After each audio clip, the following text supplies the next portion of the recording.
আমরা বেইজিং শহরকে দেখি, বেইজিং ও ঢাকার মতো ওভার পপুলেটেড একটা সিটি।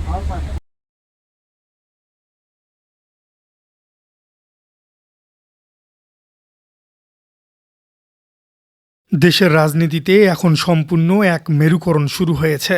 একদিকে যখন পুরনো ধারার রাজনীতিতে মানুষকে ভাতার উপর নির্ভরশীল করার নানামুখী প্ল্যান চলছে, ঠিক তখনই চীন থেকে দেশে ফিরে সম্পূর্ণ ভিন্ন এবং আধুনিক এক মাস্টার প্ল্যান জাতির সামনে তুলে ধরেছেন তরুণ প্রজন্মের প্রতিনিধি সাদিক কায়েম। তারেক রহমানের ফ্যামিলি কার্ড বা নগদ অর্থ অনুদান ভিত্তিক রাজনীতির বিপরীতে সাদিক কায়েমের এই প্রযুক্তি এবং কর্মসংস্থানমুখী মাস্টার প্ল্যান এখন রাজনৈতিক এবং সচেতন মহলে আলোচনার কেন্দ্রবিন্দুতে পরিণত হয়েছে। দর্শক, বিশ্লেষণের শুরুতেই দুটি ভিন্ন রাজনৈতিক দর্শনের পার্থক্য বোঝাটা অত্যন্ত জরুরি। রাজনৈতিক অঙ্গনে তারেক রহমানের পক্ষ থেকে যে পরিকল্পনার কথা বারবার বলা হচ্ছে, তার মধ্যে অন্যতম হল ফ্যামিলি কার্ড ব্যবস্থা। এই প্রক্রিয়ায় দেশের অসহায় এবং কর্মহীন মানুষের সরাসরি কার্ডের মাধ্যমে অর্থ বা নিত্য প্রয়োজনীয় সাহায্য দেওয়ার কথা বলা হয়েছে। সাময়িকভাবে এটি অত্যন্ত আকর্ষণীয় মনে হলেও অর্থনীতিবিদ এবং বিশ্লেষকরা এর সুদূরপ্রসারী নেতিবাচক প্রভাব নিয়ে বেশ চিন্তিত। তাদের মতে, মানুষকে যখন বিনা পারিশ্রমিকে বা অনুদানের উপর নির্ভরশীল করে ফেলা হয়, তখন সমাজের বিশাল একটি কর্মক্ষম গোষ্ঠী ধীরে ধীরেই কর্মহীন এবং পরজীবী হয়ে পড়ে। এই ধরনের অনুদান ভিত্তিক রাজনীতি মূলত মানুষকে স্বাবলম্বী করার বদলে সিস্টেমের কাছে জিম্মি করে রাখে। এই জায়গাটিতেই সম্পূর্ণ ভিন্ন এক ভীষণ নিয়ে হাজির হয়েছেন সাদিক কায়েম। তার মতে, মানুষকে সাময়িক অর্থ দিয়ে বসিয়ে না রেখে প্রযুক্তির উন্নয়ন এবং স্মার্ট ব্যবস্থাপনার মাধ্যমে কর্মমুখী করে তুলতে হবে, যাতে একজন মানুষ কারোর দয়ার উপর নির্ভর না করে নিজের ক্ষমতা দিয়ে দেশের অর্থনীতিতে অবদান রাখতে পারেন। সাদিক কায়েমের এই মাস্টার প্ল্যানের মূল ভিত্তি তৈরি হয়েছে তার সম্প্রতি চীন সফরের অভিজ্ঞতা থেকে। চীন সরকার এবং চাইনিজ এম্বাসির আমন্ত্রণে 15 জন সদস্যের একটি বিশাল প্রতিনিধি দল নিয়ে এক সপ্তাহের রাষ্ট্রীয় সফরে গিয়েছিলেন তারা। এই সফরে কেবল চীনের ঐতিহাসিক স্থানই তারা দেখেননি, বরং গভীরভাবে পর্যবেক্ষণ করেছেন চীনের নগর ব্যবস্থাপনা, স্বাস্থ্য ব্যবস্থা, ইকোনমিক্স এবং টেক ইন্ডাস্ট্রিগুলো কিভাবে কাজ করে। ঢাকা এবং বেইজিং দুই শহরেই অতিরিক্ত জনসংখ্যার চাপ স্পষ্ট, কিন্তু বেইজিংয়ের রাস্তায় আপনি এক টুকরো ময়লাও পড়ে থাকতে দেখবেন না। এর কারণ কি? সাদিক কায়েম জানিয়েছেন, চীনের প্রতিটি বাসার নিচে রয়েছে স্মার্ট বিন বা অত্যাধুনিক বজ্র ব্যবস্থাপনা।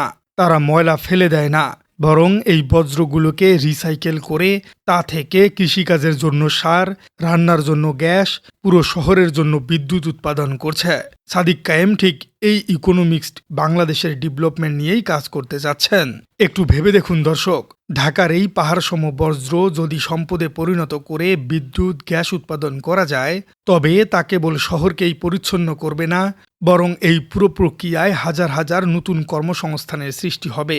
অনুদান দিয়ে নয়, এভাবেই একটি দেশের মানুষকে সত্যিকার অর্থে কর্মমুখী করা সম্ভব। শুধু বজ্র ব্যবস্থাপনায় নয়, সাদিক কায়েমের মাস্টার প্ল্যানে উঠে এসেছে ঢাকার প্রাণ বুড়িগঙ্গা নদীকে বাঁচানোর এক দুর্দান্ত রূপরেখা।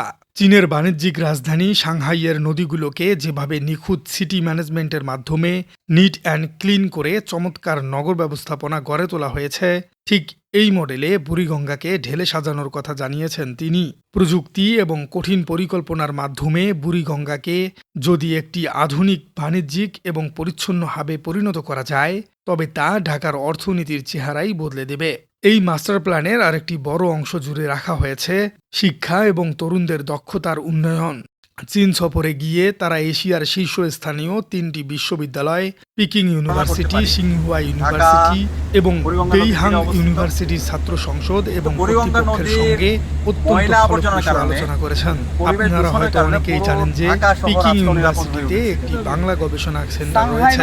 সাদিক কায়েম ডাকসুর পক্ষ থেকে এই সেন্টারকে আরো শক্তিশালী করার জন্য প্রস্তাব দিয়েছেন। তবে সাদিক কায়েমের এই সফরের সবচেয়ে চমকপ্রদ এবং পরিণত ছিল ভূরাজনৈতিক নিরাপত্তা নিয়ে চীনের শীর্ষ থিঙ্ক ট্যাঙ্কগুলোর সাথে তার গভীর আলোচনা। বেগুন সাদা সাংহাই বেগুন ছিল। ইনস্টিটিউট অব দাড়িপাল্লা, ইন্টারন্যাশনাল দাড়িপাল্লা, স্টাডিজে আল্লাহু গিয়ে আকবার। তিনি আচ্ছা, কেবল শাহান ছাত্র চৌধুরী রাজনীতি নিয়েই তো কথা বলেননি, মুসলিম মানুষ। বরং বে অব বেঙ্গল বা 9 বছর জেল বঙ্গোপসাগর হাজত এবং হয়েছে। ইন্দো 9 বছর প্যাসিফিক টানা জেল হাজত। অঞ্চলের নিরাপত্তা এবং এই নিয়ে যে অত্যন্ত হাতে নাই গুরুত্বপূর্ণ সরকার শপথ আলোচনা নেওয়ার পরে করেছেন। পুরো বর্তমান সরকার বিশ্বের ব্যর্থ সব সামগ্রিক জায়গায় ওয়ার্ল্ড প্রত্যেকজন মন্ত্রী অর্ডারের ব্যর্থ যে হয়েছে। আপনি নিরাপত্তা একজন মন্ত্রী ব্যবস্থা সাকসেসফুল এবং অ্যাক্টিভিটি দেখান, দ্বিপাক্ষিক তার কোনো ধরনের সম্পর্ক প্রোফাইল নাই। কিভাবে আরো আমি মজবুত গতকালকে করা যায় বাংলাদেশে তা নিয়ে চীনের বিশেষজ্ঞদের সাথে তাদের বিস্তারিত কথা হয়েছে। এটি প্রমাণ করে যে এই তরুণ নেতৃত্ব কেবল আবেগ দিয়ে নয়, বরং গ্লোবাল এবং পলিটিক্স, কোনো ধরনের নগর পরিকল্পনা নেই। এবং প্রযুক্তির এই গভীর বেজিং বোঝাপড়া শহর নিয়ে তাদের দেশের এত জন্য ধরনের একটি চ্যালেঞ্জ থাকার টেকসই পরও ভবিষ্যৎ তারা নির্মাণ সফলতার করতে সাথে চাইছেন। সুন্দর একটা নগর চীনের নির্মাণ করার মূল কারণ প্রযুক্তি, হচ্ছে তাদের বিনিয়োগ এবং তাদের সঠিক বাংলাদেশের বিশাল পরিকল্পনা হিউম্যান এবং রিসোর্স দক্ষতা। বা মানব আমরা সম্পদকে ঢাকাকে যদি এক বিশ্বের সুতোয় গাঁথা একটা যায়, নগর হিসেবে তবে আমরা বিনিয়োগ বাংলাদেশ করতে আর চাই। সেই কোনোদিন নগর হিসেবে পিছিয়ে থাকবে বিনির্মাণ না। করার জন্য তবে এই পুরো আমাদের এখনই বিশ্লেষণের উল্টো সঠিক দিকটাও কিন্তু পরিকল্পনা গ্রহণ আমাদের করতে হবে বিবেচনায় এবং রাখতে হবে। বিশ্লেষকদের অনেকেই মনে করছেন যে তারেক রহমানের ফ্যামিলি কার্ড বা অনুদানের বিষয়টিকে একেবারে উড়িয়ে দেওয়ার সুযোগ নেই, কারণ বাংলাদেশে একটি বিশাল জনগোষ্ঠী এখনো চরম দারিদ্র্য সীমার নিচে বসবাস করছে। রাতারাতি স্মার্ট সিটি বা প্রযুক্তিগত উন্নয়ন সাধারণ মানুষের পেটে ক্ষুধা মেটাতে পারবে না। তাই স্বল্পমেয়াদী সমাধান হিসেবে হতদরিদ্র মানুষদের জন্য ফ্যামিলি কার্ড বা রেশমের মতো জরুরি অর্থনৈতিক সহায়তাও তীব্র প্রয়োজন রয়েছে। আর দীর্ঘমেয়াদী মাস্টার প্ল্যান বাস্তবায়ন করতে যে কয়েক বছর সময় লাগবে, সেই সময়টাতে প্রান্তিক মানুষের বাঁচিয়ে রাখতে হয়তো এই ধরনের কার্ড বা অনুদান সবচেয়ে বড় ভূমিকা রাখতে পারে। তবে বাংলাদেশের সামগ্রিক উন্নয়নের জন্য সাদিক কায়েমের এই মাস্টার প্ল্যানের কোনো বিকল্প নেই, কারণ ফ্যামিলি কার্ড মানুষকে কর্মবিমুখ করে তোলে এবং শেষ পর্যন্ত দেশের অর্থনীতিকে কিছুই দেয় না। দর্শক, একদিকে পুরনো ধারার রাজনীতি, যেখানে মানুষকে ভাতার উপর নির্ভরশীল করে ফ্যামিলি কার্ডের মতো সাময়িক সমাধান দেওয়ার কথা বলা হচ্ছে, আর অন্যদিকে সাদিক কায়েমের চীন ফেরত অত্যাধুনিক মাস্টার প্ল্যান, যেখানে প্রযুক্তি, স্মার্ট বর্জ্য ব্যবস্থাপনা, আধুনিক নগর পরিকল্পনা এবং আন্তর্জাতিক শিক্ষার মাধ্যমে পুরো জাতিকে দীর্ঘমেয়াদী কর্মমুখী করার স্বপ্ন দেখানো হচ্ছে। আপনি আসলে কার প্ল্যানকে বেশি বাস্তবমুখী বলে মনে করছেন এবং কেন মনে করছেন? কমেন্টে জানিয়ে দিন আপনাদের সুপরিকল্পিত মতামত। আর আমাদের চ্যানেলে নতুন হয়ে থাকলে চ্যানেলটি সাবস্ক্রাইব করার অনুরোধ থাকলো। দেখা হচ্ছে পরবর্তী কোনো ভিডিওতে। ধারণা করতে পারি ঢাকা বুড়িগঙ্গা নদীর তীরে অবস্থিত, কিন্তু বুড়িগঙ্গা নদীর ময়লা আবর্জনার কারণে, পরিবেশ দূষণের কারণে পুরো ঢাকা শহর আজকে নিরাপদ হয়ে উঠেছে।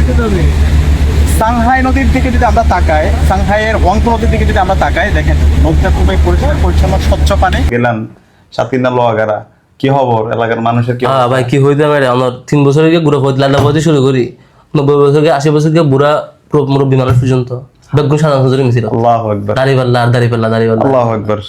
আচ্ছা, শাহজাহান চৌধুরী তো মুসলিম মানুষ, মানে 9 বছর জেলখানা যেতে না, 9 বছর টানা জেলখানাত। এবং এই যে হাতে নাই সরকার শপথ নেওয়ার পরে পুরো সরকার ব্যর্থ সব জায়গায়, প্রত্যেকজন মন্ত্রী ব্যর্থ হয়েছে। আপনি একজন মন্ত্রী সাকসেসফুল অ্যাক্টিভিটি দেখান, তার কোনো ধরনের প্রোফাইল নাই। আমি গতকালকে বাংলাদেশের ফেসিবাদ বিরোধী যত ছাত্র সংগঠন আছে, প্রত্যেকটা ছাত্র সংগঠনের কেন্দ্রীয় সভাপতিকে আমি